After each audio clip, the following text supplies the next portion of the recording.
I can't see any of you, so this is a bit weird speaking this way. But I guess I think we have to get used to this new way of communication, the new way that we have our conferences and seminars and webinars. But let me start by saying that I'm very privileged to be here. I mean that in a very real sense, and in fact, privilege is the subject of my talk today. I'm saying I'm privileged to be here, as are you, because this is a very extraordinary time. And for us to be sitting in front of a computer, and I'm sitting in a very comfortable room. It has just rained heavily in Madras, so it's been a really pleasant day. My stomach is full, and the fan is running, and here I am talking to people from across the world. I think that is a symbol of unearned privilege. I would also like to kind of, put out there the fact that I was born into privilege. I mean, I'm male, I'm English speaking, actually multilingual, come from a community that is historically privileged because of the nature of the social setup in this country. I am the 1% or the 10% that we talk about of people whose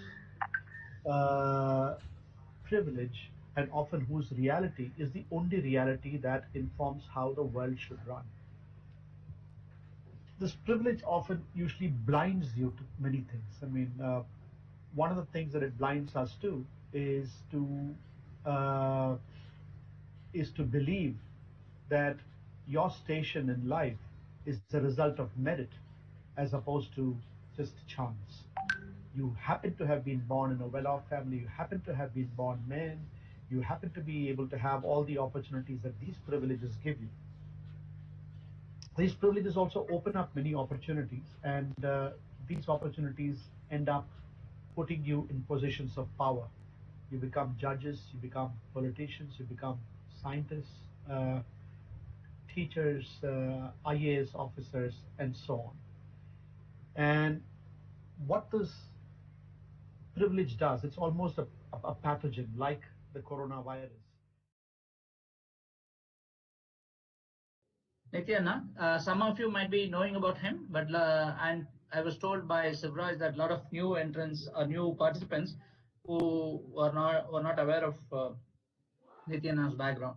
Nityanand Jayaraman, as we call as Nityanand, was born into I think he was talking about a privileged family.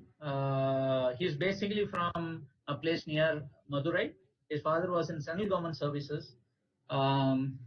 He was since his father was in central government services, he never lived in one place. So they kept on moving every 3 years or so.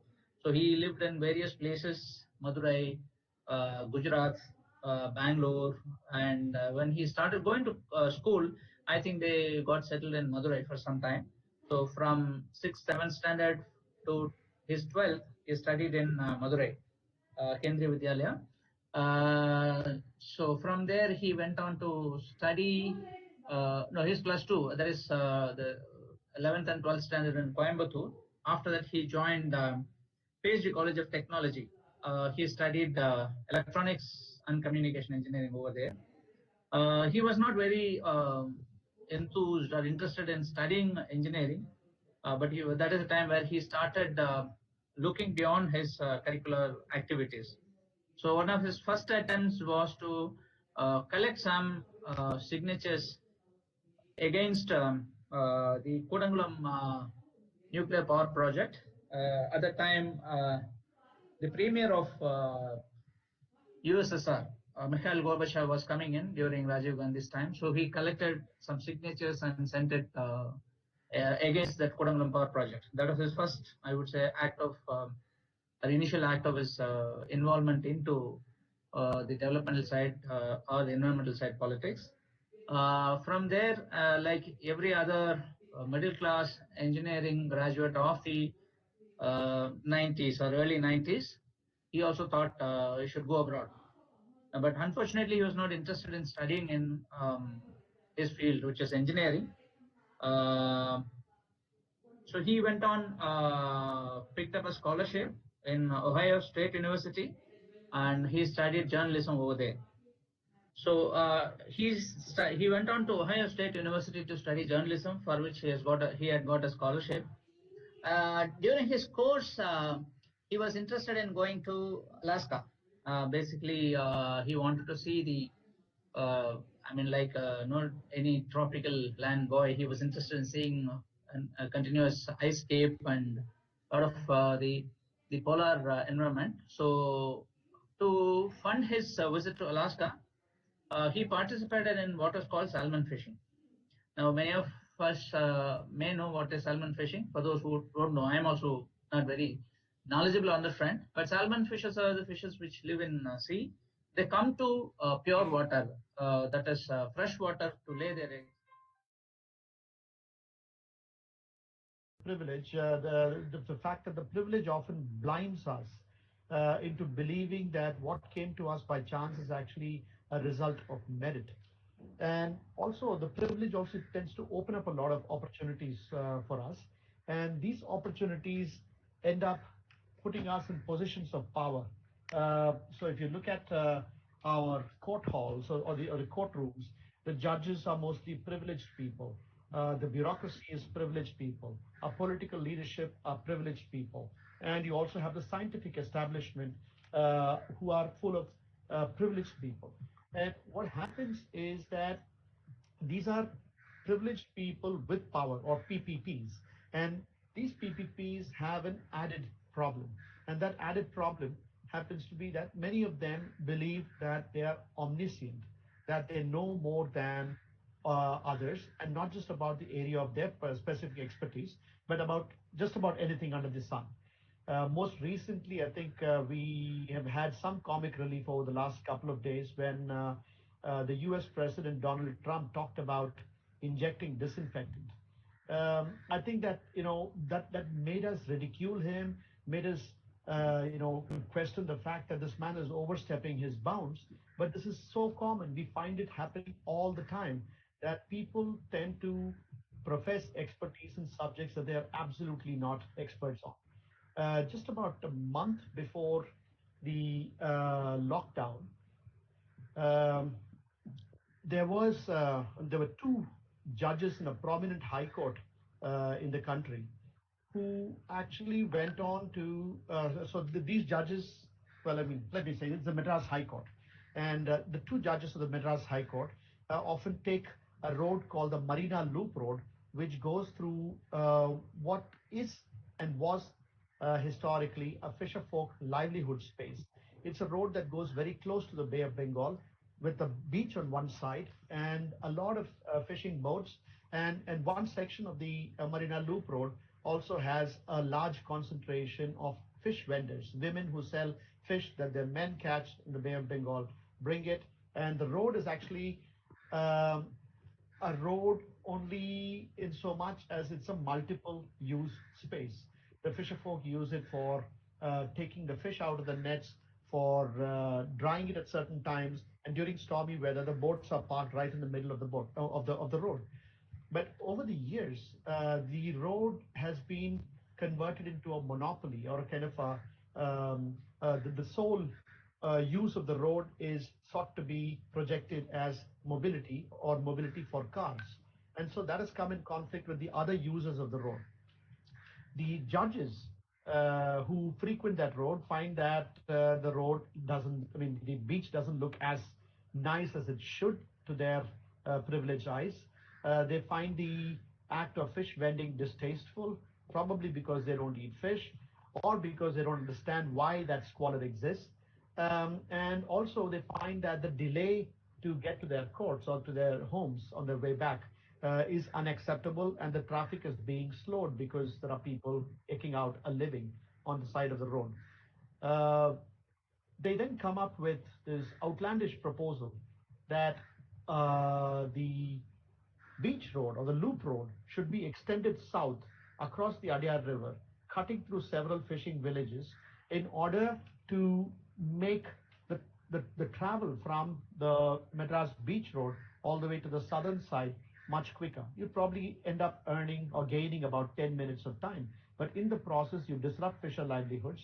You take away the only means of earning and income and money for hundreds of fisher women. You cut across or you cut through fishing villages and destroying them forever, destroying their cultures, destroying their livelihoods, their relationships. And all this in order to get your car home or to the court 10 minutes or so quicker. This, of course, the fact remains that there could have been, if traffic um, congestion is the issue that you're trying to solve, then I think you need to bring in people who understand traffic and why it happens. And those causes can be numerous, and all causes have to be studied, and then you figure out a way to go about it. But what the court did in its own wisdom is to order that the Corporation of Chennai must look into establishing the viability of a road, expanding this road and connecting it all the way to the south. So it said that only one option must be evaluated, and that option is the option of extending this road all the way to the south across the Adyar River. And in that, the court also went ahead and said that laws such as the Coastal Regulation Zone notification, which has specifically been enacted to protect the coastal environment and to protect coastal livelihoods, should not be given as an excuse to stand in the way of this road. I think that this is a classic example. In fact, to my mind, this is no different from Trump saying, inject the disinfectant. I mean, you want to solve a problem. What is the problem, and how does one solve it? And who should be the person who should be advising you on what are the different solutions that are available? Another example of privilege informing the framing of problems and the framing of solutions, therefore, is the whole example of Swachh Bharat, where we saw numerous people, celebrities, Amitabh Bachchan, the Prime Minister, and all kinds of ministers taking to the streets with brooms in their hands, trying to, make it seem as if the broom in the hands of powerful people will somehow get rid of the garbage. Of course, what they're doing is essentially moving garbage from one place to another, and you usually move it from a place that is considered to be valuable, or a place where, usually places that we consider valuable are also places that valuable people or people with value inhabit or frequent. So, for example, in Chennai, one would clean up the Besant Nagar beach and go and dump that garbage either in the neighboring fishing village or in a distant place where poor people live. This is really not the right way of cleaning up something. A more recent example of a similar kind of a privilege diktat was this nationwide lockdown, which was done with 4 hours notice. I mean, I don't have to go into the kind of mayhem that resulted as a result of in the fallout of this lockdown, where most recently, I think there was a child who walked 200 kilometers, a 12-year-old girl who walked 200 kilometers and died about 2 or 3 kilometers before she reached home. She died out of exhaustion, and she had walked all the way to Bijapur in Chhattisgarh from Telangana. And this was because the Prime Minister did not think about this child or about the consequences that such lockdowns could have on poorer sections of society. We also have a situation when you have a society like this, which does not really look at the consequences of the actions of the privileged. It usually happens because the privileged don't know, are they blinded to their own privilege, and there's nobody else to tell them that they are privileged and that they need to be looking at things from different perspectives, that different realities ought to inform their decisions. Often, if privilege is not challenged, it tends to use police power to ensure its continuity. And so if you look at the way the corona crisis has been handled, again, we have the police and the Ministry of Health Affairs at the helm of affairs rather than the Health Ministry, I said the Ministry of Home Affairs, which is headed by Mr. Amit Shah at the helm of affairs rather than the Health Ministry or other softer ministries that would be more appropriate for social behavioral change. And what we've also seen is that in order to tackle this health crisis, fear and stigma have been used in fair measure. So you have the police going, on a rampage. You've had most recently in Tirupur, we saw this ridiculous video that's been made by the police, where they catch uh, three youngsters who are riding in a two-wheeler and dump them or to try to drag them into an ambulance where there's a fake corona patient sitting over there to kind of scare these people. And then the whole thing has been videographed and this has gone viral, which a lot of people are saying there's such a great awareness tool. So what we've done in one fell swoop is one, to use fear of the virus rather than an understanding of the virus. And two, we have stigmatized the person who has corona. And this is particularly problematic for a place like India, where we already have very deep divisions along historical rift lines like religion and caste. In the days, I mean, since 24th, we've been running what looks like a helpline of volunteers who are engaged in reaching out to migrant workers who have been stranded in Tamil Nadu. And almost every one of them describes their condition by referring to themselves as people who are trapped in Tamil Nadu. So Tamil Nadu has become a jail. The place that they came to for a livelihood has now become a jail or a trap. And here in the initial days, the government would extend in its charitable avatar, would extend kits consisting of rice, dal, and oil, as if that is what is required for people to get by. We had started a kit, and that kit cost roughly about 35 rupees. And that really amazed me because 35 rupees per person per day is the cost of the basic necessities for food. This includes some masala powder, some chili powder, 50 grams of oil, some rice and some dal, etc., etc., etc. But this does not include vegetables. It does not include sugar. It does not include tea. And all these are things that are essential even at the very basic level. Another thing that they talked about was social distancing. And with many of the political leadership putting out messages saying stay home, stay safe, which is a bit of a slap in the face for many people. Because for many people, staying home is actually a very dangerous thing. And just today, a friend of mine forwarded a bunch of posters. This is about 40 days into the lockdown, posters which talk about increased violence against children and women who are cooped up inside, closed spaces. So staying at home is actually very dangerous for your health and for your well-being.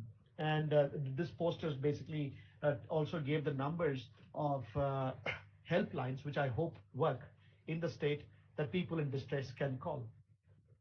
The second issue about this social distancing is that the government, the state government, has in a bid to clean the city, the swatching of Chennai, has removed large numbers of poor people and shoved them into 120 square feet apartments. And these are large ghettos with 25,000 houses of only poor people, desperate people who have been uprooted from places that they've called their homes and they've made their homes in the middle of the city with lots of opportunities around them and brought them into these really tiny hovels.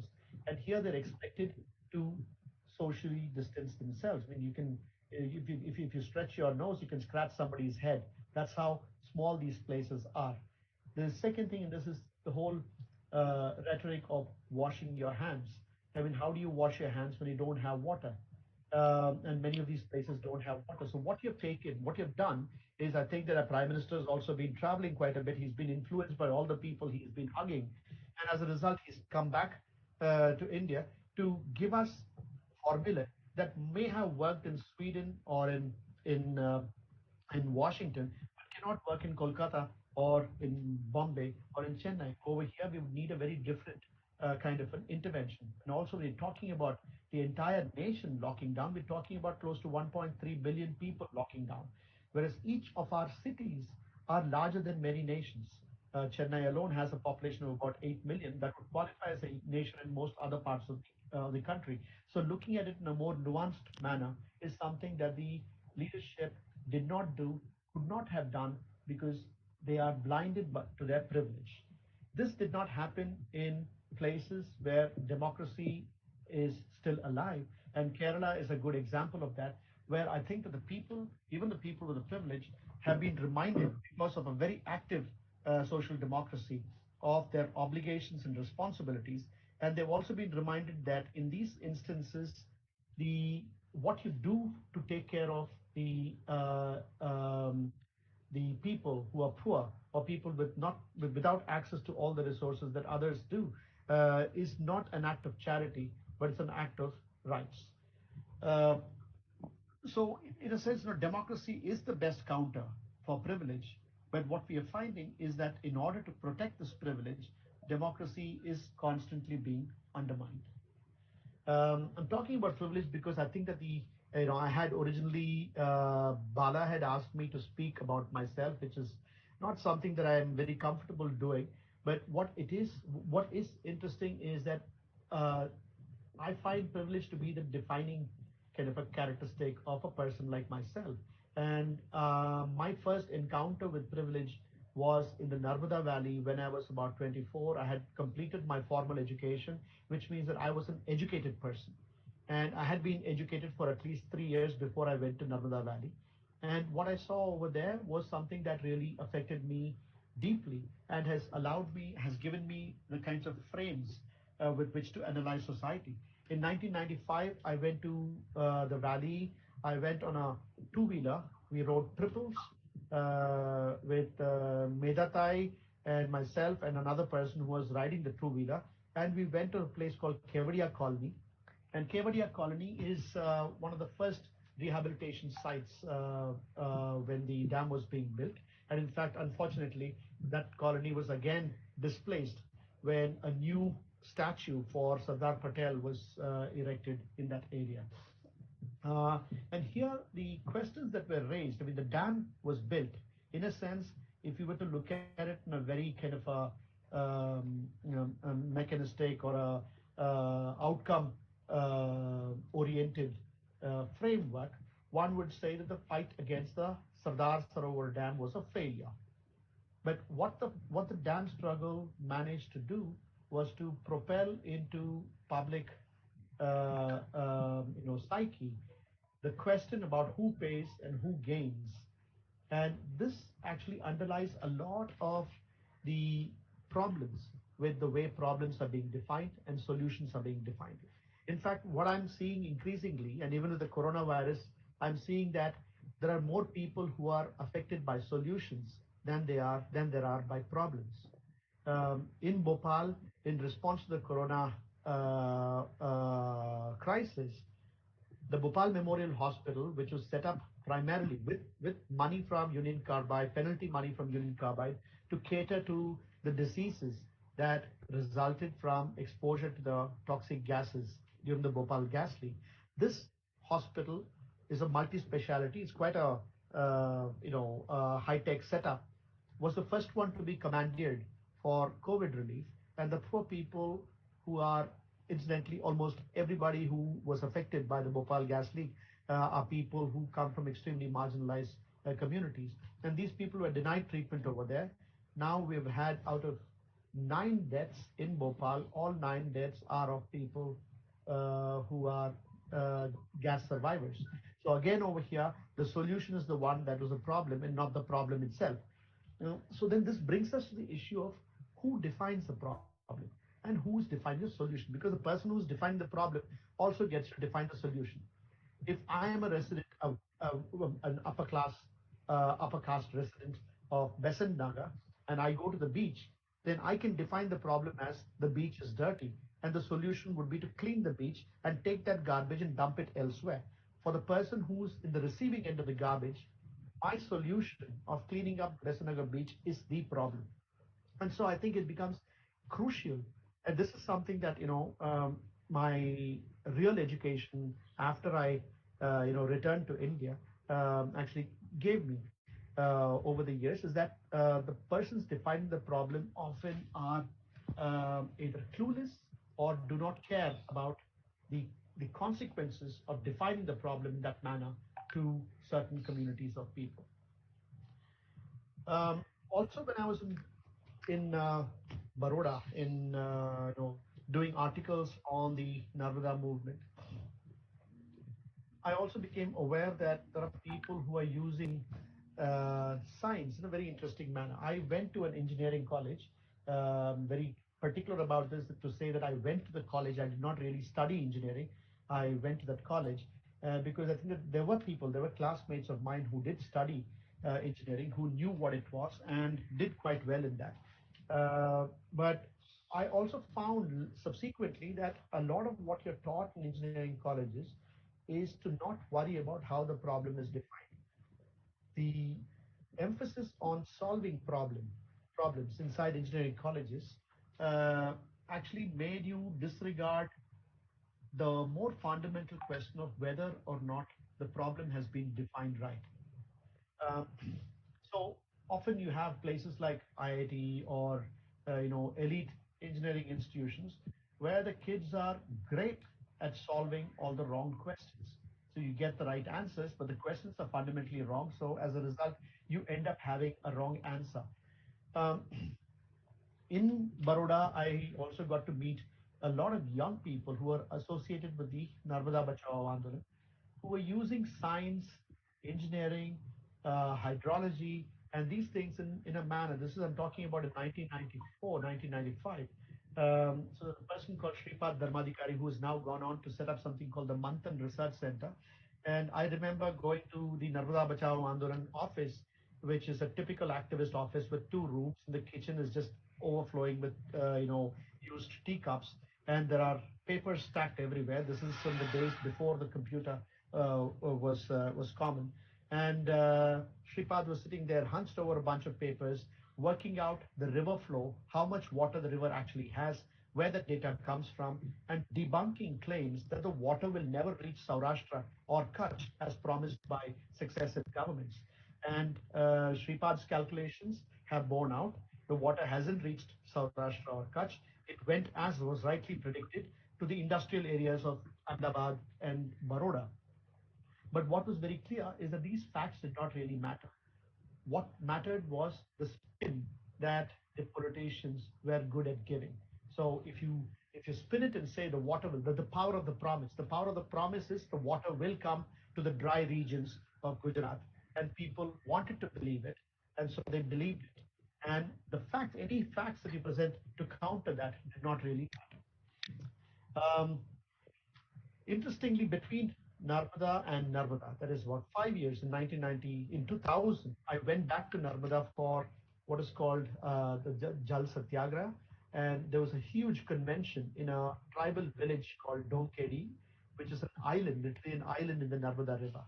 And what is interesting about this is also a very important moment for me because I quit an organization that I was then working with for about 3.5 years, and decided to move out of one phase of my life into another. I will come to that in a bit. But what is interesting in this Domkedi conference is in this tribal village, which is very, very far, there was a call for a convention. So people from tribal villages that were threatened with submergence because of the Sardar Sarovar Dam managed to give various police checkposts the slip and walked all the way or took boats all the way and arrived in Domkedi. So during lunch that August in 2000, one of the lunches we had, there were more than 5,000 people gathered in that village who had their meal that day, and they had a meeting. And when 5,000 people had been served food within a span of about 3 hours, there was not a scrap of trash to be seen anywhere. The food had been served in leaf plates. The leaf plates were nowhere to be seen. They'd all been neatly kind of set aside for composting. It was not that they were composting it, that is the way they lived. So it was a zero waste event even before the word zero waste was coined. And usually in our zero waste events, we go around looking for the coolest degradable things that are completely useless to be handed out as giveaways or takeaways for the conferences. So here again, I found that in their simplicity, they were actually living out a solution. But this is the same time when I was also kind of being confronted with a lot of imagery that had been used in my own formal education. For instance, one of the images that came to mind was from my I think a geography textbook where it talked about the image was about farming, and one image had the word traditional written under it, and it showed a man with a bullock cart plowing his field. And on the other side was the word scientific farming with an image of a tractor. So traditional was was counterposed with scientific as opposed to modern. And this, this by doing this, they also kind of inadvertently or advertently imply that what is traditional is essentially unscientific. Uh, I told you about the 3 years or 4 years in between my first visit to Narmada and the Dome KD conference. And these 4 years were a very interesting time because this is the time when most of my education happened because I was a journalist traveling to areas of conflict, and these conflicts were conflicts surrounding natural resources from the dam along the coast where there were conflicts on the issue of fisheries. Foreign fishing vessels were supposed to come, large factory vessels were to come to India and fish out the waters. And people who are ordinary, artisanal, small scale fishermen and fisherwomen were up in arms against them. And so I kind of joined that, I covered that issue, but also engaged myself in activism in the struggles of the fishers. I was also exposed to industrial pollution and what it does to the local area. But in that, there was again another complexity because when you ask for the closure or the shutdown of a factory, uh, while it does end up helping the fishers, there is also the whole issue of entrenched or retrenched workers. There are workers who are inside the factory, and there needs to be some kind of a way to ensure that the workers are also protected. So this is again, it shows that there are no easy solutions. And if one were to go in for a knee-jerk reaction of just shutting down the factory without necessarily looking at, I think shutting down the factory is a good idea, but at the same time, this has to be thought of from the point of view of the workers who stand to lose their jobs because it is not their mistake that the factory is a polluting factory. So these are the kinds of complexities that I was kind of exposed to, fortunately, with the help of a lot of peers and older people who helped me navigate through the confusion. And this confusion, I think, is a very healthy thing. Usually, you come out of school with tremendous clarity, and this clarity is a huge problem. For instance, I came out of school, I studied in the central school, and I came out of school believing the pledge that we took every morning in school, which said that all Indians are equal and all Indians are my brothers and sisters. I actually believed that. So when I came out and was confronted with inequality, it was quite a shocking realization that caste was still very alive, and caste was probably one of the most important determinants of behavior, outcomes, what the government does, and how it does to whom. Uh, in the 3 years, then I also joined an organization called Greenpeace, which is an international organization, and I was part of their toxics campaign or their international waste trade campaign. So a lot of the rich countries cleaned up their environments by swatching or removing their toxic industries from their shores and sending it to other places. They also sent out their garbage and waste and industrial toxic waste to places like India. They sent out their large ships, which were floating barrels of toxic stuff and asbestos and carcinogens to places like Alang, where they were broken by indigent Bihari and UP laborers who, I mean, with a very, very high death rate, there were close to 365 per people dying in any given year, which is roughly one person dying a day in these shipbreaking yards. Greenpeace was a great experience because again over there it was very interesting to see how science and imagery was being used. But there's something that did not really sit well with me with Greenpeace because it is a large organization, very high impact, extremely committed campaigners, but it's also um, it's an organization I felt that, and it's not just Greenpeace, I'm talking about many organizations of the privileged, often end up creating democratic spaces for people, but end up occupying those spaces themselves. I think that is a huge problem because privilege does allow you to create the spaces, but if at the end of creating that space you occupy it yourself, then the whole purpose of creating democratic spaces goes to waste. But on the other hand, if democratic spaces are created for use of communities who could not have otherwise created it themselves, or to be able to build solidarity in ways in which communities, marginalized communities, are able to create and occupy their own democratic spaces. And when I say democratic space, you can think about media. How do I address media? Who calls the media and who comes? I mean, if Rajinikanth calls for the media, they will come without even him having to say anything sensible. People will be there. But if a fisherman or a fishing community wants to call the media, it's very unlikely they will come unless something dramatic is done.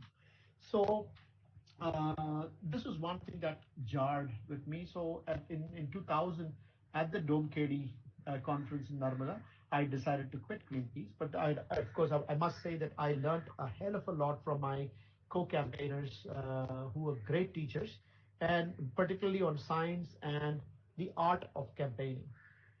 Um, in 2001 and 2, I was part of so of course, in the meantime, in 1995, I went to Bhopal, and that is again a big, influence in my life, because I was in this, since 1995, I've been involved in one of the longest standing anti-corporate struggles in this world.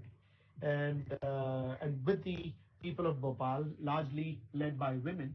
And what is interesting is some of the things that they talked about is the importance of keeping memories alive.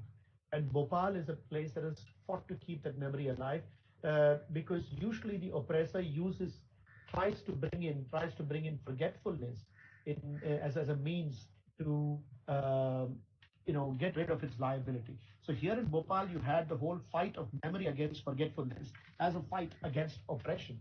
And this struggle has also kind of stayed with me, because right now I'm part of a voluntary anti-corporate collective called Vettiver Kootamayappu that was born in 2002, not as this name, it was a different name at the time. But again, about 4 or 5 friends got together to set up this collective, which is essentially a collective for activists without a brand name.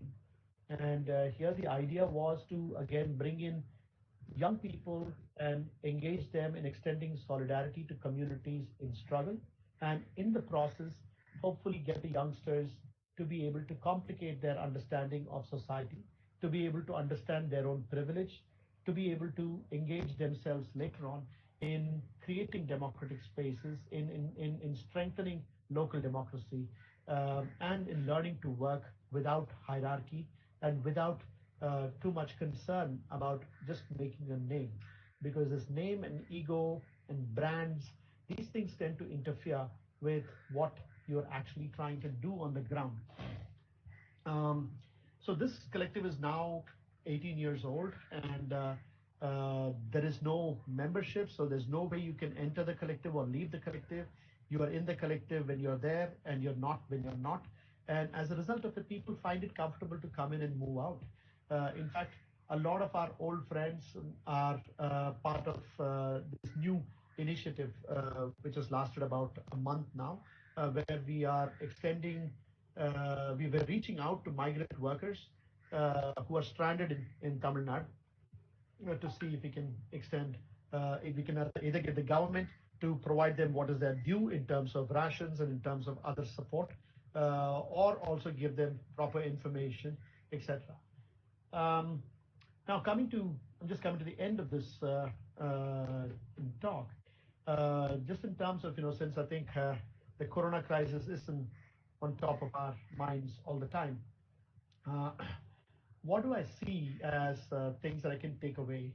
One, I see a lot of similarities between the floods, the water scarcity, the Gaja cyclone in Tamil Nadu, and the corona crisis. And in all these cases, what comes across is that the local matters, and that local democracy matters. So what is interesting about the corona crisis, yesterday I saw, not yesterday, a few days ago, we saw this the press release by the government of Tamil Nadu, which said people can only buy from local stores. You cannot go beyond 5 kilometers from your home. So there is actually an increased emphasis on the local. And if this increased emphasis on the local can be achieved for water, for food, for health, then I think we've achieved a lot. But there's a caveat to this. When we look at local and start celebrating the local, we also tend to fall into the trap of xenophobia or the fear of the foreign. And I think that it is very important to keep our minds open and keep at least the globalization of ideas and the globalization of or the globalization of solidarity alive, while we tend to localize our resource consumption. It also kind of highlighted the importance of public health infrastructure, and places which have invested in public health infrastructure, no matter how poor they are, have been able to handle these crises very well. And places like America are an example of what happens when you have mindless privatization. Another thing, which is my favorite, is this crisis has highlighted how cities and urban concentrations are essentially factories of vulnerability. These are places that are extremely vulnerable to climate change effects, to effects such as the coronavirus, etc.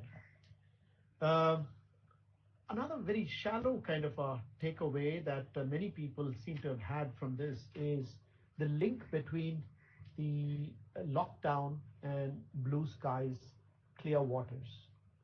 These blue skies and clear waters are very temporary. But what it does show is the real cause for pollution is what we call our economy. So the economy has to shut down if the earth has to breathe, or this kind of economy has to shut down in order for the earth to breathe. So now whenever the crisis eases off, and the government of India, government of United States start reinvigorating the economy, you can find that our planet becomes as unlivable as it was before, unless we decide to do things differently, unless we decide that this is an opportunity where we will change the way our economy runs. This is an opportunity in which we will change the way we look at problems and solutions. And I will give you an example. This loop road, the Marina Beach road that I told you about, essentially the bottlenecks in that part of Chennai occur in a place near the bridge over the Adyar River. It's called the Malar Hospital Bridge or the Tiruvika Bridge. And this junction is an important place because you have convergent traffic coming from various parts in the north of the city trying to access the IT corridor, which is in the south. So you have a huge number of vehicles, primarily driven by IT workers who are driving in their cars or their motorcycles, and this causes a huge traffic jam. Now with the corona lockdown, we find that one of the few industries that have been affected is the IT industry. So many people are working from home. So WFH has become a very important, a very commonplace word. And so if WFH is possible under corona crisis, then it should be possible even after it's over. And if these people work from home, there would be no need to displace the fish workers. There would be no need to displace the fish vendors. There'd be no need to build that road across, cutting through fishing villages. So you'd be looking at a very different way by which work still gets done, but you're looking at a very inexpensive solution to the problem of the traffic bottleneck. This is a very shallow kind of a example. I think we would need to go far deeper if we are to really flatten the curve in terms of what we can expect with climate change. Because another lesson that we have learned from corona is that nature's response is in a non-linear, because now all of us know about flattening the curve. It is, I was just saying after the Chennai floods and then the Varda disaster and the water scarcity, Chennai is a place that learns its geography, its hydrology through disasters. And we as a community have also been all around the world, we kind of learn it through disasters. And here this disaster has talked to us about exponential increases, has talked to us about curves, has talked to us about the non-linear manner in which the earth behaves. When I say non-linear manner, it means that you keep taking out things from, you keep undermining the foundations of life on the planet, and you finally take out a critical kind of a linchpin. When you take that out, all of a sudden the entire thing comes tumbling down like a house of cards. These are things that happen coincidentally. There a lot of bad things happen at the same time, and this will overwhelm your ability to handle the crisis. Normally, when you're dealing with natural systems, the earlier you intervene, the better it is because the peak will be much lower. So if you take the example of the coronavirus, if he had intervened in January or February, then it would have peaked by now, and the peak would be much lower than if he had intervened in March as we did. So now we can expect a much worse effect than if we had taken early intervention.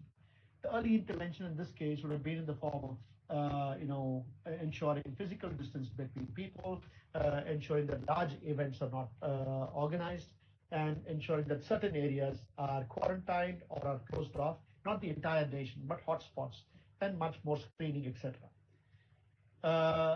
So if you don't act early, then you're going to spend a hell of a lot of money, and you might not be able to escape the worst effects of the crisis, of the corona crisis. America is there now, and we may also be there. We don't know yet. In terms of the climate, again, the same thing applies. We have already wasted a lot of time. The early hour where we should have acted is well past. Now we are talking about whether or not we can keep temperature rise to less than 2% and 2 degrees Celsius. 2 degrees Celsius does not mean we will be fine. It just means that we will be less fine than the disaster that is bound to occur if temperatures go beyond that, because there is uncharted territory. But if we were to do things right in this case, then we would need to be reshaping the economy to roughly look like what it is now, but without the pain that this economic change, this crash, has cost to billions of people. How we do it is what would need to be our preoccupation at the time that we flatten the curve. So for instance, with the corona crisis, when you're talking about flattening the curve, it does not mean that the peak will not happen, but we will be able to buy 2 to 3 months of time. And in those 2 to 3 months, we put in place, good methods for screening and testing, build up your hospital infrastructure so that you can cope with the flow of patients when that happens, and put in place social security, etc. It is not a 2 or 3 month holiday, but it's actually time when hard work has to be done. With the climate, we seem to be doing exactly the opposite. So if we have to avoid the peak, we should be reorienting our economy. But you will see when we reopen or start opening up, that we will start intensifying the same bad things that caused harm to the environment, in almost a breakneck speed. As it is, we see the Ministry of Environment undoing environmental laws, making it appear as if the environment is a hurdle to economic well-being, which is not the case. So here what we have is almost as if, the equivalent of a COVID response would be to say that, okay, fine, we have to have more and more gatherings, more and more people coming together, more and more excuses for people to come together. This would then cause the numbers or the rate of COVID infection to skyrocket and reach a peak and overwhelm the system. That is precisely what we should not be doing with the climate. I mean to say that when we reopen, we have to be very careful about what are the different, because we will be left with the choice. For instance, our power consumption will be roughly about 50 to 60% of what it was before, because the demand for power goes down, because industrial productivity is low. So at this point of time, you would be in a position to decide to just retire certain old power plants, put in place certain other forms of energy production, energy distribution, which are more equitable, try to figure out what are the kind of air travel that you want.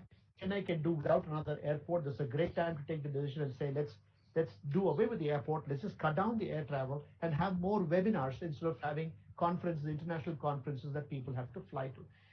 So these are just random ideas and thoughts that are in the passing. And I'm open for questions if you have any. Thank you.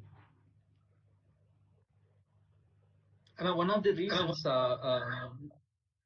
Anna, one of the reasons why I wanted you to talk about yourself, as a lot of this group has a lot of college students and beginners in, I would say, the budding social entrepreneurs. For many of them, the question remains, how come an engineer turned journalist, living in Hong Kong, uh, gives up his privileged, I would say, position in society? And what was the point which turned you away to this kind of what one would say, the economically uncertain path, running behind an ideology? While that, I think I know you are not comfortable talking about it, but the point is that we want to keep that as the first part of this Q&A session, and then we want to come back to what you spoke today, which is very, very important. So I hope you don't mind sharing some part of your life. See, I think that my case cannot be a typical case because in my, as I said, I was born into privilege. It's not very difficult for me. I'm not going to starve. So it's easier for me to take a choice and say, just follow your dream. But not everybody can follow their dream. People have bills to pay. People have, old parents to take care of. My parents did not need taking care of. They were self-sufficient. So that itself takes a big load off your shoulders. And I chose to use that space that was created to be able to do what I wanted. What drove me from this high-paying job in Hong Kong was sheer boredom and absolute meaninglessness. And so for me, of course, the excitement of being back in India, of traveling around the country, was something that drew me over here. And I also had a trade that helped me do that, helped me finance that, and that was as a journalist. So what I would say is that the experiences of people who are from uh, more modest backgrounds, of which I find a lot of people, a lot of youngsters in Tamil Nadu, and I'm sure in other places who come from very modest backgrounds, also engage themselves. And there, I think it is very important to ensure that one does not get motivated by guilt.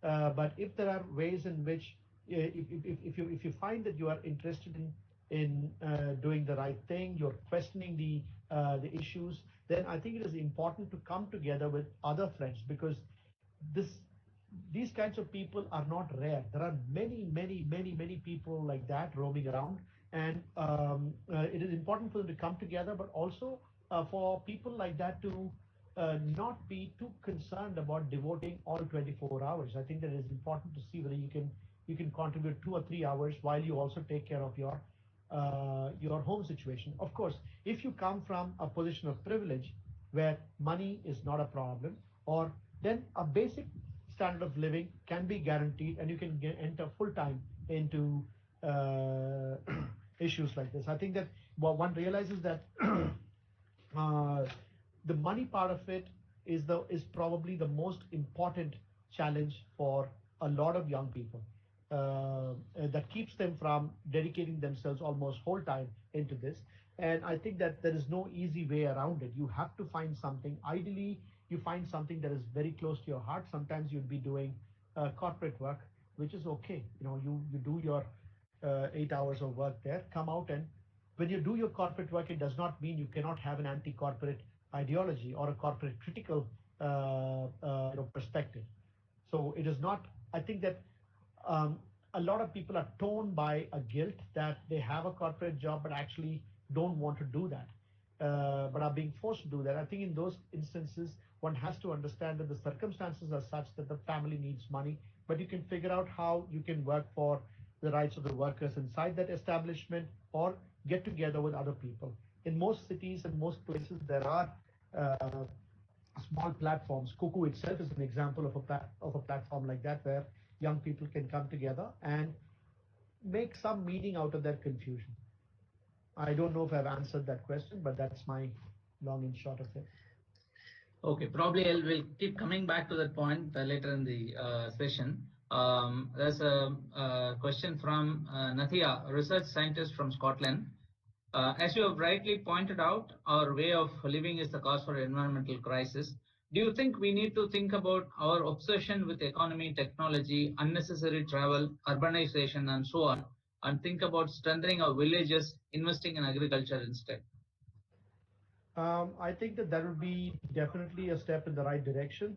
But the urban in places like India, the urban also has tremendous advantages of anonymity because people are escaping a very oppressive feudal caste-ridden oppression in rural areas. They're not only coming to the cities in search of money, but also escaping the rural realities, which are quite problematic. So I think in addition to looking at the environmental rejuvenation, one also has to look at how can the relationship between people and people be improved and strengthened. So both go together. Yes, I think that the key way in which one would look at restructuring the economy, this is something I have written about a bit, is to look at, I mean, our current economy is an economy that is premised on paving the earth, on covering the earth with hard concrete or asphalt or steel, etc. And until land is covered, and I just heard from Professor Sheila Jasanoff yesterday when I heard her speak, she said that enough concrete has been used on this planet to cover virtually every square inch of the planetary surface with 1 kilogram of cement. And so this paved earth economy actually hugely disrupts the ability of the earth to function in a manner that is beneficial to human beings. And the if you look at the struggles in India, in Tamil Nadu, which I'm very familiar with, it might be against an 8-lane expressway. It might be about against an airport in Salem, against a large seaport in Ennur, or in Kanyakumari. In all these cases, people are fighting land use change. People are fighting the proposals that will degrade the land by spreading concrete or by paving over the surfaces. And the our economy is able to only look at land with built infrastructure on it as valuable land or as land that is yielding value. We are unable to look at open, unbuilt earth as natural infrastructure that is of value.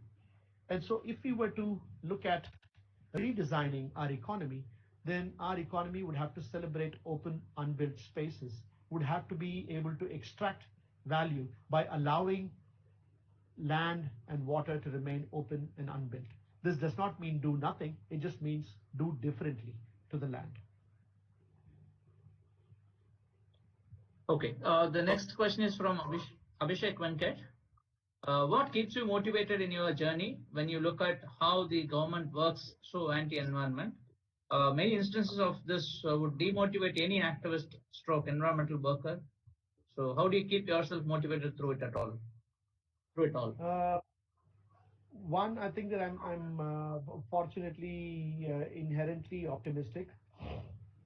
Um, Second, I surround myself with people who have a sense of humor and also humility, because you realize that it is not as if the whole world's problems are on your shoulder and you alone are responsible for solving it.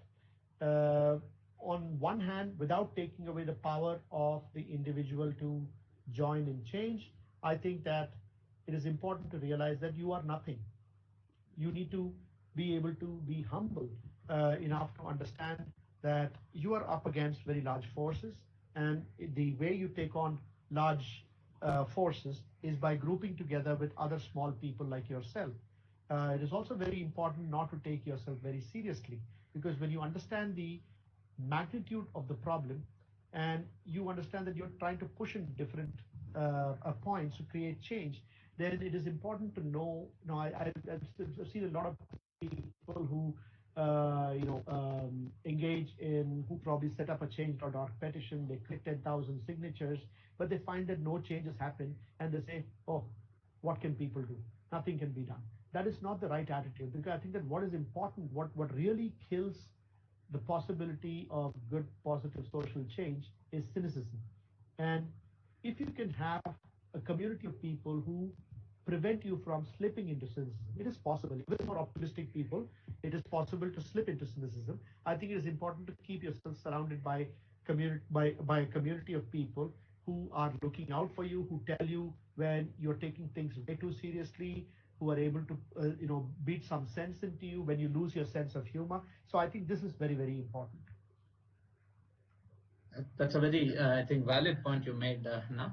The next question is from Shiv Shankar.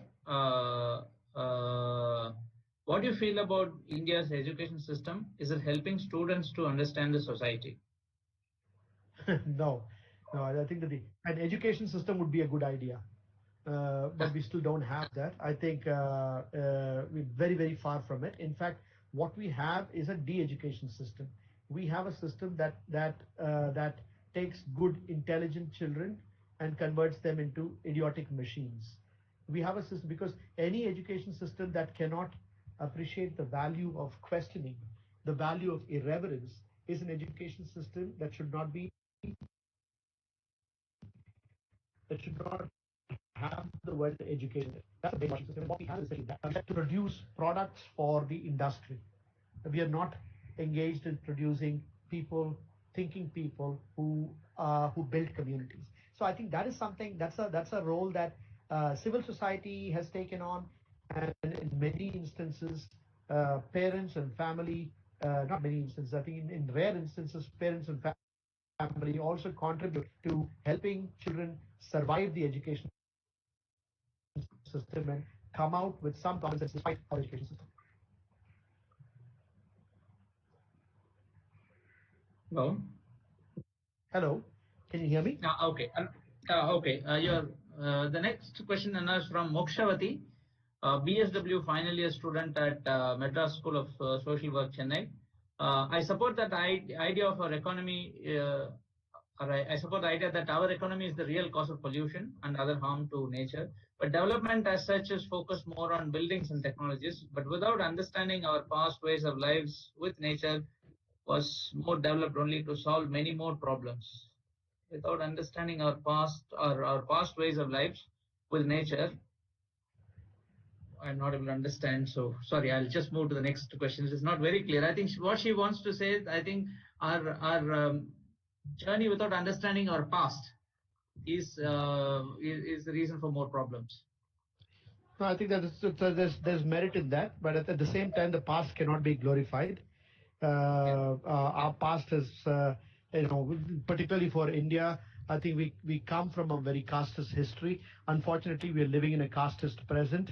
So I think that we can learn from that, and we can also take up elements from that. But our solutions lie in the future, because we are going to make a new future, and we can borrow certain things from the past, but we have to be very careful not to romanticize the past. Thank you. The next question is from Sanjitha Murugan. Do you think taking up government roles will be of any help in changing the societal structure? So the definition of a movement is where you have a large group of people virtually in every section of society moving towards a common purpose, which means we have people in the judiciary, we have people in the bureaucracy, we have people in the scientific academia, we have people in the non-academic scientific community, we have people among the fisher folk, we have people among the farmers, we have people among the poets and the artists, and all these people together are moving towards a common direction, makes a movement, and now those movements usually are very, very powerful. So yes, it is important to ensure that we have people everywhere, even in the police. We need to have people who are people of conscience, people who are aware of their privilege and are constantly questioning each other themselves, and most importantly, people who are humble.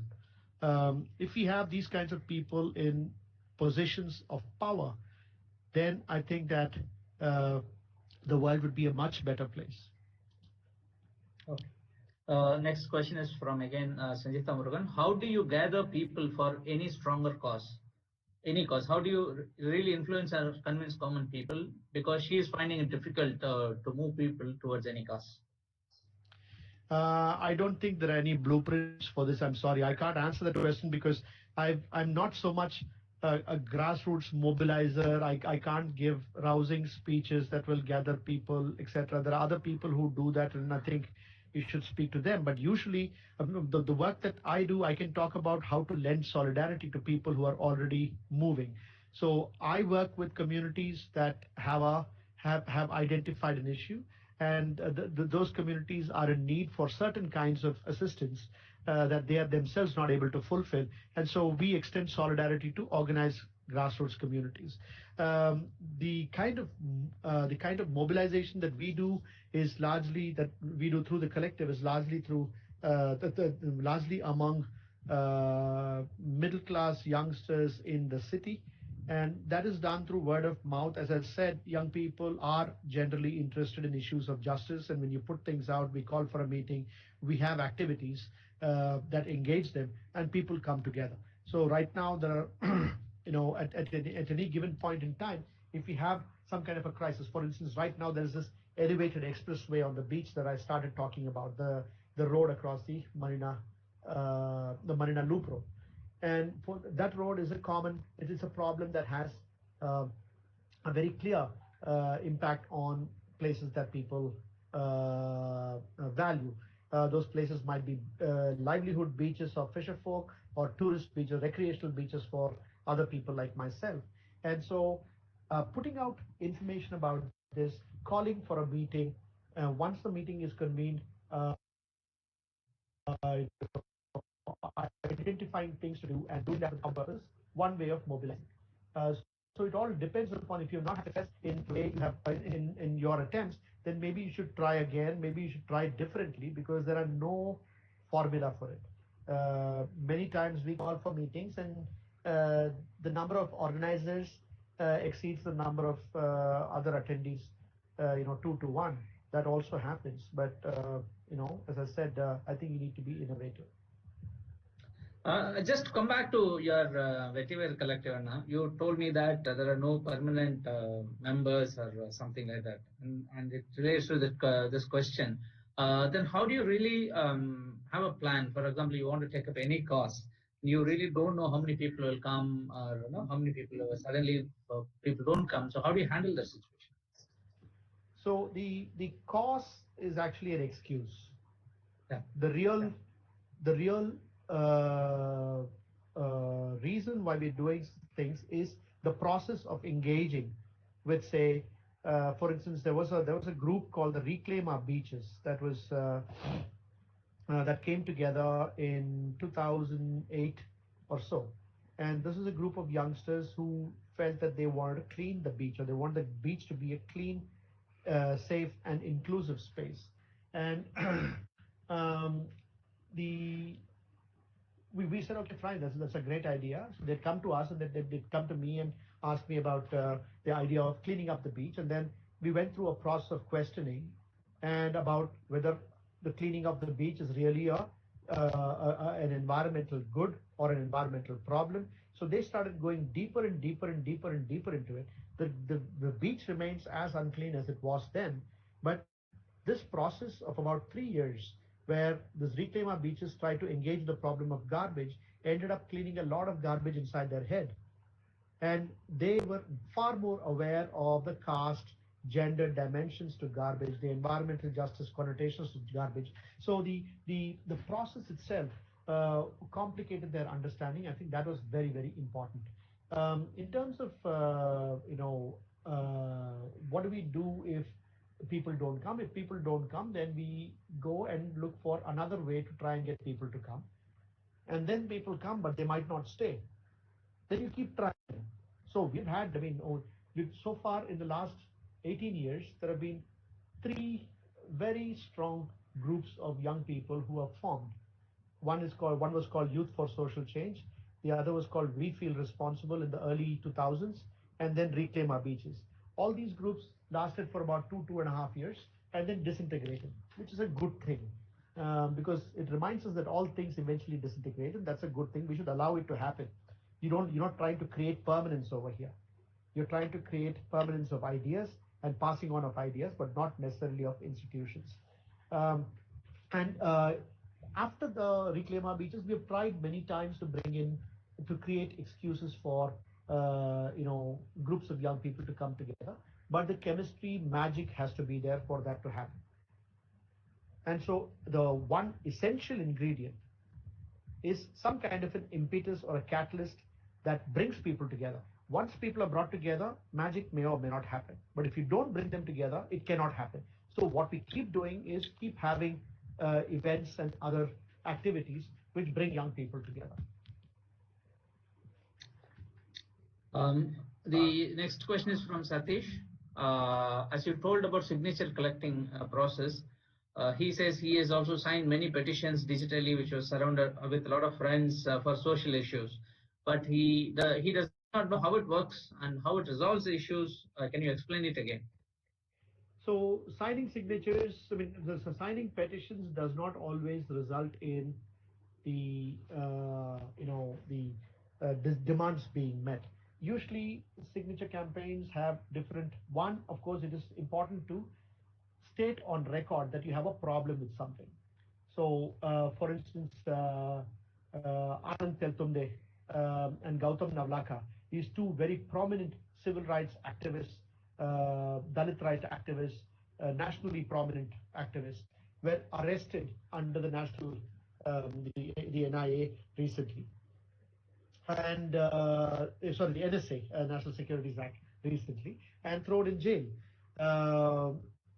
My signing a letter is not going to get them released. But it's very important to let people know that there are people who find this abhorrent. So one of the objectives of signature campaigns and petitions is to put it on record that there are people who oppose or who have a different point of view. Other campaigns might be to convey an overwhelming sentiment to the government. So, for instance, during the protests against the Citizenship Amendment Act, there were some political parties included that generated massive numbers of signatures. That is to let people know again, like the first one, that a majority of people do not subscribe to this polarization that the government is currently engaging in. That is also to put things on record. Then you have signature campaigns that are directed, that are meant to be part of changing a certain policy or resolving a certain issue. And those signature campaigns will then need to be also run along with a whole range of other strategies that will then work that will then work together to either give you a successful result, or even those might fail. So success is never guaranteed, and likewise, failure is also not guaranteed. So if you're looking at signature campaigns as your only intervention, then more often than not, you can rest assured that nothing is going to happen. But if your signature campaign is part of a very well thought out strategy, then your chances of creating change are much better. Thank you. Next question. What is the best way to... Hello? Yeah, I'm with you. Okay. What is the best way to create and nurture the kind of societal inclusivity you speak about? I think it's to speak to young people, practice it at home, practice it in your place of work, challenge it when you see other people not practicing it on the streets and in the places of work, in your school, in your college, and at home. Because these are things that are long term. Of course, there would also be issues to do with changing policy, fighting for law and things like that, but I think that this is something that everybody can do. The next question is again from Natia. How does government react to people involved, who are involved in movement for social causes? Well, there are different kinds of social causes that the government looks at it very differently. The threat perceptions are very different. At an ideological level, when you challenge government's ideology, for instance, Gautam Navlaka and Anand Teltumde, these are people who are challenging the dominant ideology that India is a Hindu majoritarian state, and they are highlighting the rights of all communities in the country, particularly the Dalits and other religious minorities. So this is something that goes against the grain of the ruling dispensation. The ruling dispensation can look at you extremely violently, especially if you are in the business of spreading awareness about rights of people. Then oppressive governments tend to get very scared. But if you're just talking to them about general, how to do it, clean the garbage over here, do some AIDS awareness, then the government might even be supportive of you. But when you're talking about empowering citizens with a knowledge of their own rights and asking them to question and hold governments accountable, then the government can be very nasty depending upon how effective you are. If you're ineffective, you will not be bothered. If you're marginally effective, you'll be marginally bothered. If you're very effective, you will be jailed forever. Thank you. The next question is from Organic Erode. Organic Erode, yeah. It says,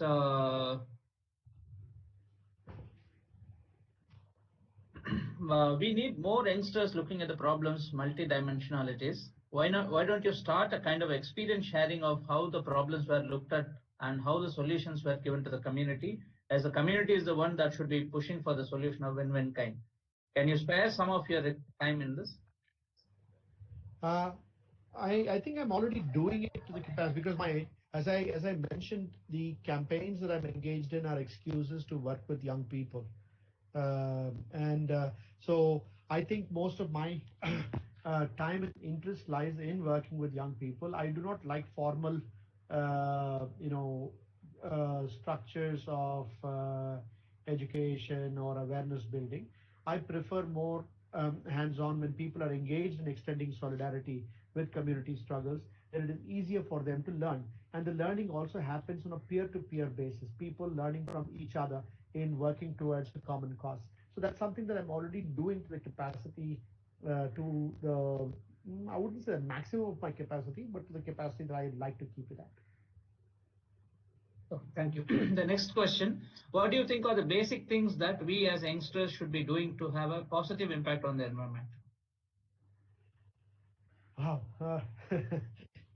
Well, basically, don't do things that have a negative impact on the environment would be a good start. But I think that as individuals, what you do may be important to you and to the people around you. But you're taking a cloth bag, you're riding a bicycle, is not going to save the world. So you need to know that you have to go beyond planting trees and carrying a cloth bag and eating organic food. You have to push for organic agriculture to become the policy of the government, that the government is actually subsidizing or promoting organic agriculture. That the government, and then you also need to ensure that for every tree planted, you're also putting in your energy to prevent trees from being cut down, or you're preventing forests from being cut down.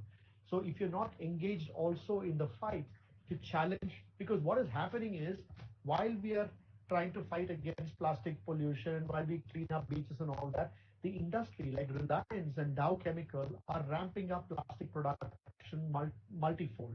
So unless you're also engaged in fighting these people, your positive examples will never have a chance to really make it.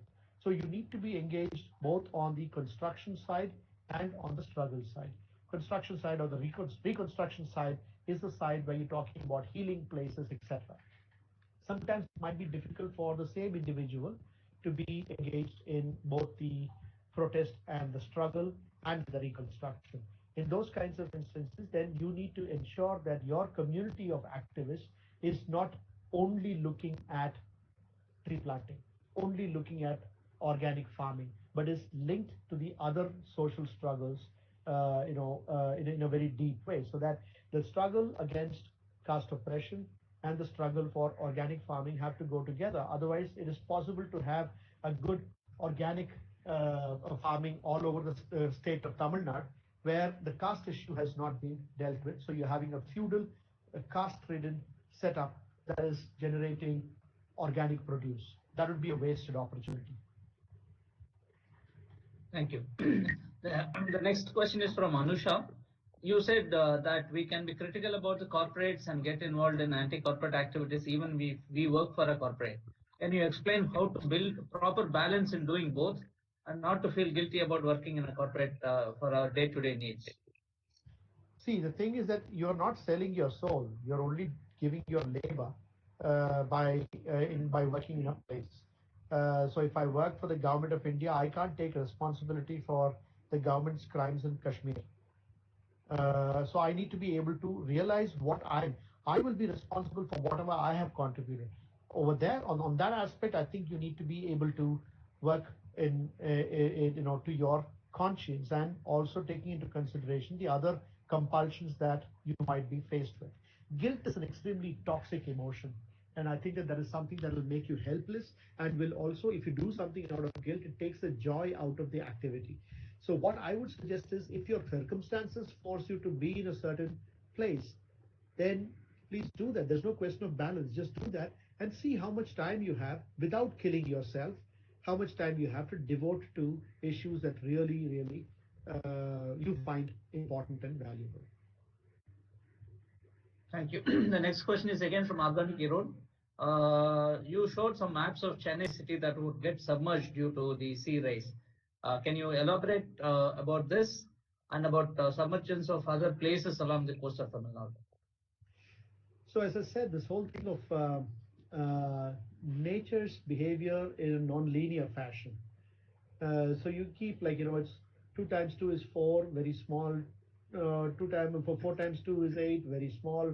8 times 2 is 16, very small. But by the time you come to something like 100,000 times 2 and then 200, you start going on an exponential scale. So with climate change and sea level rise and global warming, we are again finding that there might be certain events that trigger sea level rise to a point where we can no longer handle it. So when that happens, you can find very rapid. So the sea level rise and global warming is not a gradual phenomenon. It grows gradually and then starts growing very steeply. So when sea levels rise, then say at a sea level rise of about 1 meter, we are at about 0.3, that's 30 centimeters above levels around the Industrial Revolution. But when it raises to more than 1 meter on average across the globe, you will find that low-lying areas around the world will start getting submerged. The sea moves in, so the submergence also is not as if it will happen on one day. One part of it will be gradual. So it's not as if in 2100 you wake up and look out of your window and you find that the sea has risen by 1 meter. What you will find is that the sea tends to creep into the city or into your land and take over low-lying areas. If you take Chennai, for example, Chennai's low-lying areas are the coastal wetlands.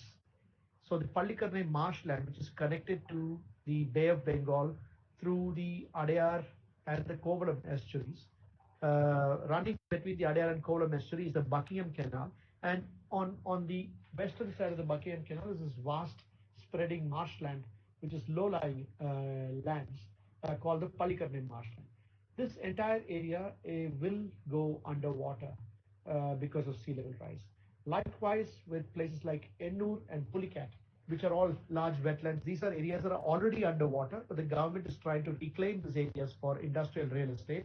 This will again go underwater. Ditto for places like Cochin, for Bombay, for Calcutta, for places like Florida, New York. These are all areas that are extremely vulnerable to climate change, and you will be seeing that these are places that lose very valuable real estate. So in places like this, what you need to be looking at is avoiding intensification of human habitation and built infrastructure close to the sea or in low-lying areas. And second, in the medium to long term, withdrawal from these areas, that is moving away from these areas. These are things that are very easy to say, but they're very fraught with a lot of social and investment difficulties. But then if you don't do it, then you'll be caught in a corona-like situation. The next question is, post-corona, do you expect to see a positive change globally with more responsible and sensible decisions by policymakers? No, my expectation is not that. My hope is that. My expectation is not that, because there's no track record of human beings having learned from history. Now, I can be proven wrong in this case, but what I'm hopeful about is that there are a lot of people pushing for changes. So I definitely will think we will see certain countries making very important shifts and changes. Whether India will make any of those changes, I have absolutely no doubt that they will not. Okay. in the documentary Cowspiracy, I think this is from Sanjit Murugan, they have mentioned that animal agriculture is the major part of global farming. Many other research papers have also mentioned the same. I don't know whether it means about global farming or global warming. What do you think Warming. about that? Is it really possible? Yes, and I think that There is a industrial agriculture industrial and agriculture. industrial agriculture, cattle farming, are both causes of major deforestation and of global warming. And the kind of industrial meat that is being consumed around the world definitely has a huge carbon footprint. But so does industrial agriculture. Industrial meat more than industrial agriculture. So what we would need to be looking at is not necessarily vegetarianism, but a low intensity, because food is an important meat is an important source of protein in certain places. So it does not have to become universal that everybody has to have beefsteak every day. There will be people who are reliant on that, who are dependent on that, and that might be okay, provided the beef or the cow or the paddy or the wheat is raised in an environmentally sensible manner. So the alternative to industrial farming is local, low-intensive farming. The alternative to industrial farming of cattle is not necessarily vegetarianism. Although people are welcome to go that way also, because vegetarian lifestyle is also a good, responsible lifestyle. The next question wants to know something about the manual scavenging and the status of it today. There's not much that has changed. In fact, if anything, the whole Swachh Bharat campaign, with its emphasis on toilets, has even worsened the problem of manual scavenging, because many of these places are places without underground sewage, which are dependent on septic tanks which overflow, and then you have manual scavengers who are asked to go in there and clean it up, and many people often die. This is one thing where, despite the fact that we are digital India, we don't seem to be deploying science to address this. I think the reason for that again might be India's love affair with caste, where we feel that these kinds of occupations are okay, that the people don't deserve anything better, and this is not a good investment of our time to try and find solutions for the issue of manual scavenging. You've spoken about a point that it would be a great start first to have an education system in place. If you have the power to change, what will be the first step to create a genuine and alternate educational system? Well, I think right now there is a move to centralize education, where the government of India wants to take over how we are educated. And right from, they started with the postgraduate education, but I think they're also going further down. The first thing that I would do is definitely decentralizing it. I would, decouple education from the kind of needs of the industry, and focus more on arts, on developing a child's mind through. So I think early education is particularly important, where we stimulate children's minds to be able to be aware of their connection with nature, the people's connection with people. So I think that a lot of emphasis on that would be something that, especially the early years, is something that I would focus on. The other point which I wanted to, this is a question from myself. When the government started about locking down and then locking down the country and then giving some benefits, it gave up help in terms of around 1.2 lakh crores of worth of support for the poor came in.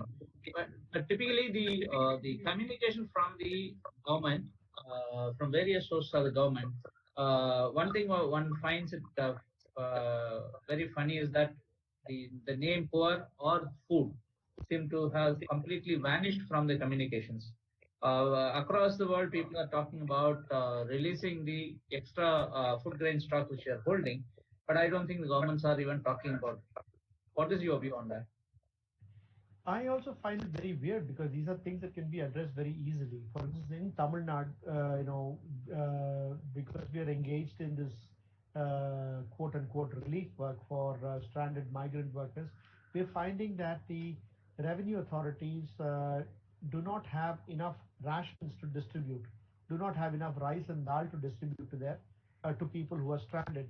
There are people on the ground who are willing to do it. There are very sensitive officers and staff from the government who are seriously pained by the plight of these people, but there is no rice. For instance, in Bhopal municipality, recently we just heard that the ration shops do not have enough stock. There is not enough stock with the revenue department for distributing to stranded migrant workers. That is in a rich state like Tamil Nadu. So I think there's something wrong because you have the Food Corporation of India godowns actually have surplus stock.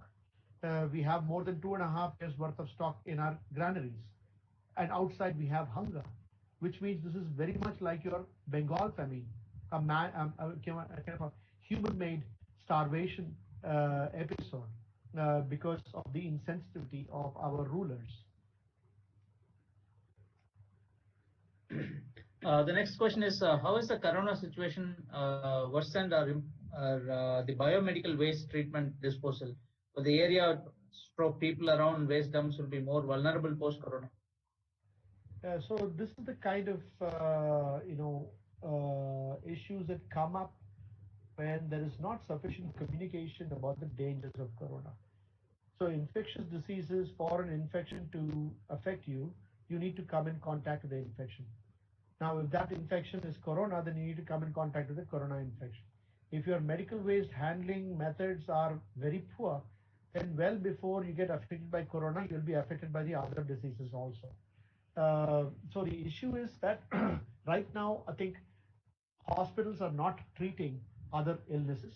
Also, even the hospitals that are treating other illnesses, a lot of the patients cannot go there because there is no public transportation, and most people rely on public transportation to get to hospitals. So most people who are ill are staying at home, and so that means that any infection that they are spreading doesn't become biomedical waste in an institution, but tends to be decentralized in different places, which is a huge problem because there is no clear way to handle it. So, for instance, your diapers or the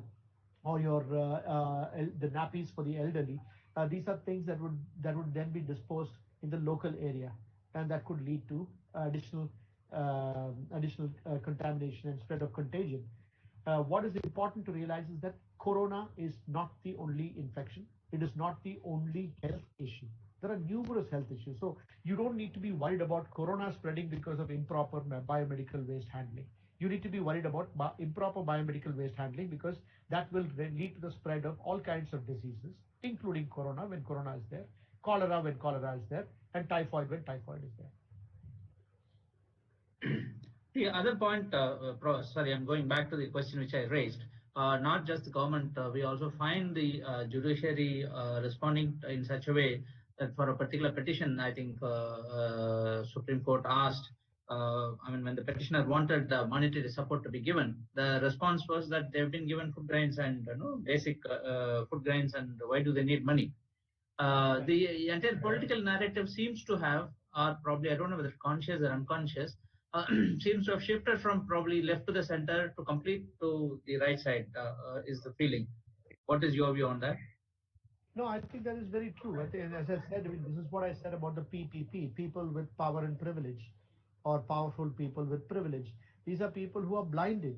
They do not know reality. They think that if food is given, everything is taken care of. Why don't we just give nice, good quarters and food for the judges? Why do they need a car with a red light on top of it? Why do they need all the other perks? Why do they need money? So the failure of these extremely learned judges to understand the reality is something that is a result of their blindness because of privilege. This has become even worse, even much worse now. I think at one point of time, we had a slogan called Garibi Hatao, which is eradicate poverty. But now it has become fashionable to eradicate the poor, to move the poor out. I mean, it was very difficult, say, in the 80s and 90s, because in those days, the court would talk about the rights of the poor, the rights of the street vendors, the rights of pavement dwellers to a dignified existence, and put the obligations on the state to provide that. Now it's the contrary. These are people who's being seen as criminals, as illegitimate occupants of space. That comes across very clearly even in this order about the Marina Loop Road, where the fish vendors who have been selling fish in that area for the longest time are being asked to vacate, and the judge wants to move them to a 2-acre plot somewhere else, not understanding that street vendors come to the street because they are attracted by the footfall on the streets. And you move them to a market complex, it completely robs the advantages that they have of being on the street. I think the point is also valid in the case of Pandi Bazaar. When they moved the street vendors into a specific complex, their entire livelihood vanished. That's right. That's right. Okay. The next question is, what do you think about the PM CARES fund or any general public fund? How do we demand transparency from the government as a common man with the process that is with the given processes? Is it proper to file a case? I try not to think much about the PM CARES fund because there's this whole controversy about the Prime Minister's the relief fund, which is already there. This fund is different from PM CARES fund in a very important fundamental way, in that the Prime Minister's relief fund is subject to an audit by the Comptroller and Auditors General, and this audit report will then be placed in the Parliament for people to poke holes and ask questions. So then what this means is that this is a more transparent and therefore theoretically more accountable way of spending money. I cannot just spend it targetedly to try and or use this amount as an election campaigning amount, which is what this Prime Minister's PM CARES fund eventually will become, because it is not subject to scrutiny by the Comptroller and Auditor General. It is just like any other NGO fund, but with the Prime Minister and a bunch of other people. The second thing is that the Prime Minister's Relief Fund also has people, non-governmental people, sitting inside it. It has people from the opposition who are part of the decision-making machinery as to how the money should be spent. Over here, it is only handled by the Prime Minister and his set of buddies who will take care of how it is being spent. So I think it's an extremely irresponsible way for the head of a state to behave to set up this fund, and it has to be challenged not just in the court but also in the court of public opinion. Okay. The next question is very generic. What is your view on capitalism and socialism in general? Well, I mean, my view on capitalism primarily is that it is anti-life. It is also anti-people, because it tends to celebrate and kind of glorify accumulation, exploitation, competition.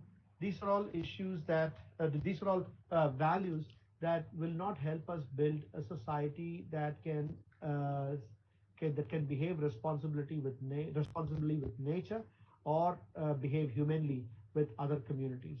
So I think it has to be replaced by an economic system that has different values at its core, the values of cooperation, of respect, of only taking as much as you need, etc., and simplicity, distribution as opposed to accumulation. So a number of different values I think would be required for a counter to capitalism, and that might not be one alternative. It might be several different models that would need to be put in place. But capitalism. The next. Yeah, go ahead. Sorry. No, sorry. No, you go ahead.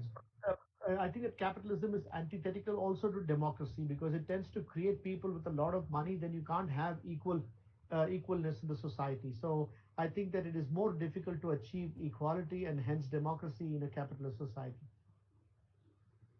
The next question is a little, I think it has not been worded, I'm a little confused. It says that, do you think going paperless will reduce the amount of corruption in the government? It also saves a lot of paper. No, I think the amount of corruption in government will be reduced by improving the mechanisms of holding people accountable. And it does not matter whether you have paper. It's not as if we have not had accountability when there was only paper and no computers. Digital technology does offer us some advantages. Let's take care of that. But technology will not solve your political problem. Corruption is a political, social issue. It is not a technological issue. And technological interventions can only do this much to help with your your a corruption problem. So you'll have to think about technology plus other means of addressing the issue of corruption.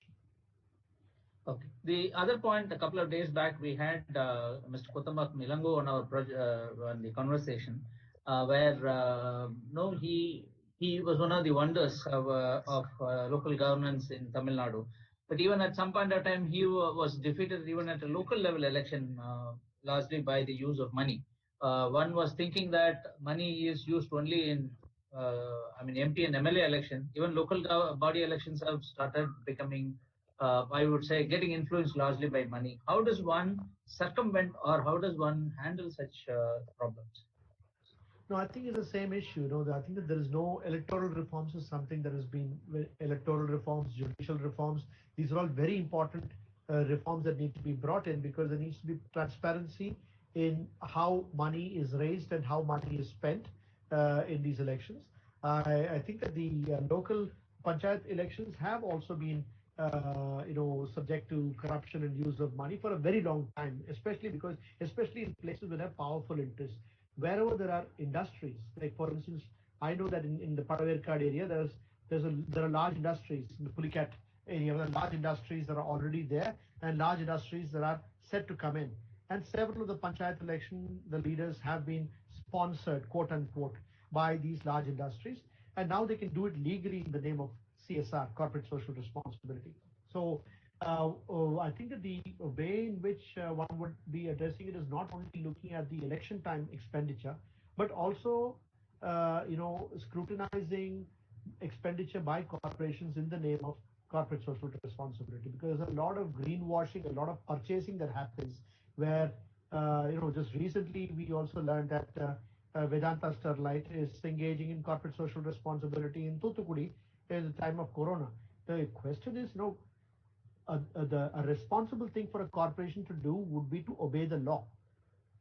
You don't need to build toilets. Just obey the law and do your manufacturing legally. You can't violate the law on the one hand and then extend CSR. That almost looks like a bribe. And that is what I'm saying, is that one needs to be looking at scrutinizing not just the election time spending, but also spending by all moneyed interests and moneyed parties. One of the points where we have been discussing a couple of days, that given the population, I think you also talked about capitalism and how it gets into undemocratic ways. You're talking about democratic decentralization. What do you think is the relevance of J.C. Kumarappa in this background? Well, I mean, I think that it's not just him. There's a lot of people who are J.C. Kumarappa, E.F. Schumacher. These people have talked about small is beautiful, economies of permanence. These are all things that are, veritable fountains of information and knowledge that we need to be drawing from in order to redesign our economy. So, for instance, right now we are at a moment of opportunity. This moment of opportunity will last about a year and a half. In this year and a half, if you were to look at how do we refashion society so that despite the change in the manner, change in the economic activity to become more environmentally responsible, we don't have to face the same pain that we are currently undergoing with this total lockdown. Because this total lockdown, industries that are polluting, that are harming, are also shut down, resulting in huge pain for workers. Now, when we reopen, what kind of economic activities do we have which gives meaning to the workers, which gives value to the workers, which gives value to people's lives, and puts food on their plate without necessarily polluting our rivers and poisoning our air? If we were to look for examples like that, then I think you'll be able to find stories and inspiration from people like Kumarappa and Schumacher. Yeah, thank you. I'll take one last question. I think this is a little out of the sphere, but still I think it is important. With Sanders dropping out of the race, what do you think this means for the world? Now, are the liberal, progressive population in countries satisfied as long as the candidate is just not a climate change denier? Well, I don't know whether Joe Biden is not a climate change denier. He probably has and it doesn't matter whether you're a denier or a yes-sayer, as long as your actions are not commensurate to the crisis at hand, it does not matter. For all practical purposes, other world leaders are also not very different from Donald Trump, because what they're doing is window dressing for a very, very important major crisis. Nobody's really tackling the fact that our economy is a cause of climate change.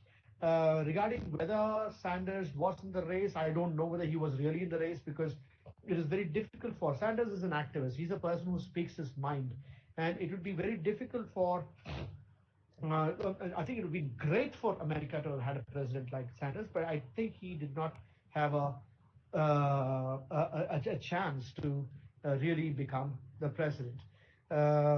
In terms of climate change, I think yes. I mean, the U.S. giving leadership, and then the people of the United States and the world opinion would have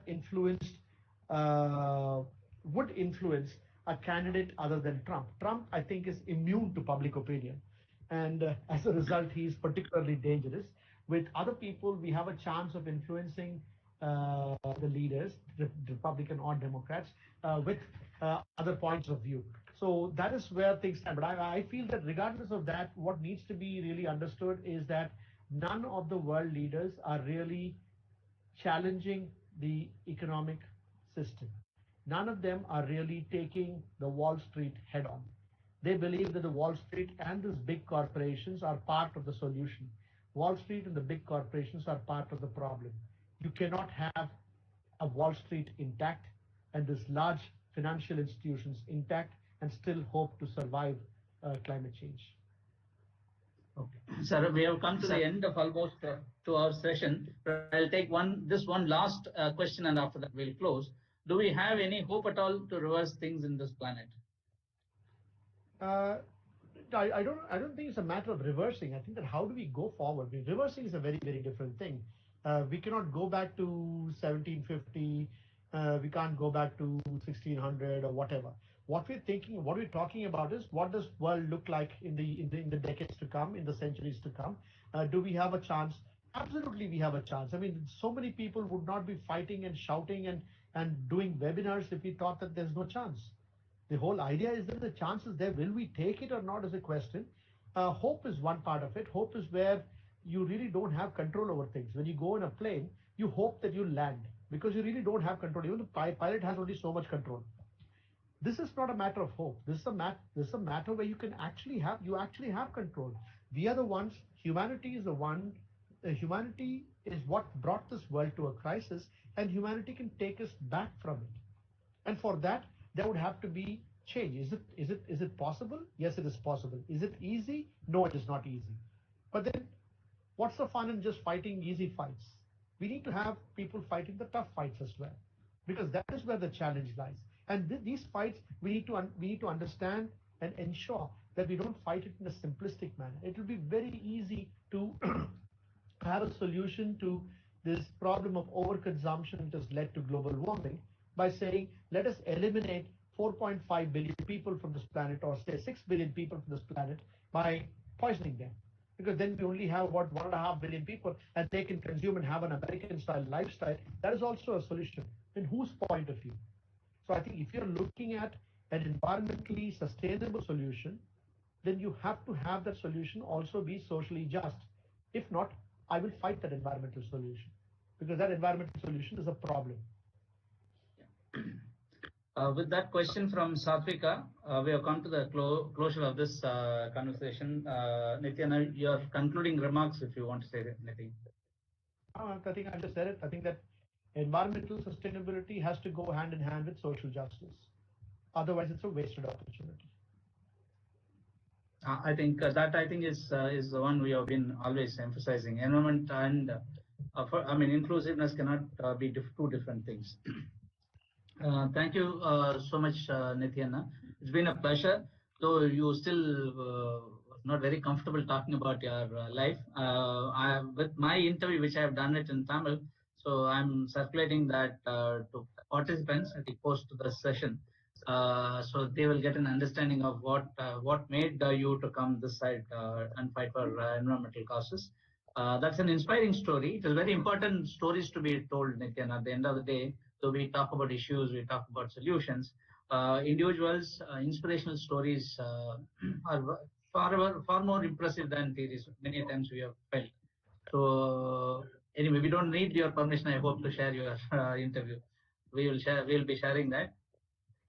And thank you so much for participating. It's a pleasure. I think all our budding social entrepreneurs are really enriched by these 2 hours of talk and discussion. Thank you very much.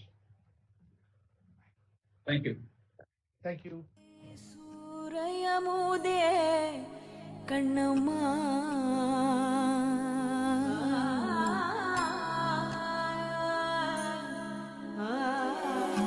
தூய சுடர்வானொளியே சூரையமுதே கண்ணம்மா